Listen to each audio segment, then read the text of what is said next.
আছে। গল্পটা হলো, এক বনে বাঘ এবং গাধা তর্ক বিতর্ক লাগছে, ডিবেট হচ্ছে তাদের।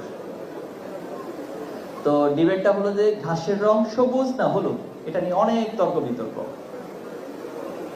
তো পরবর্তীতে প্রায় 2 ঘন্টা তর্ক বিতর্ক করে বলা হলো যে এটা সমাধান দিবে কে?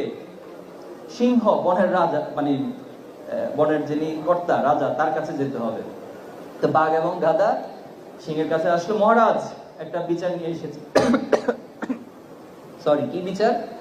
বিচারটা হলো যে গাধা বলতেছে যে বাঘ বলতেছে ঘাসের রং সবুজ, কিন্তু আমি বলতেছি ঘাসের রং হলুদ, এখন আপনি বলেন ঘাসের রং কি? বলছে হ্যাঁ হলুদই তো।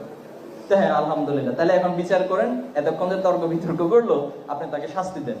তো বাঘকে বলা হলো যে তোমার শাস্তি হলো তুমি আগামী 2 মাস কোনো ধরনের গর্জন দিতে পারো। বাঘ কিন্তু গর্জন করে, তোমার 2 মাস গর্জন দেওয়া বন্ধ।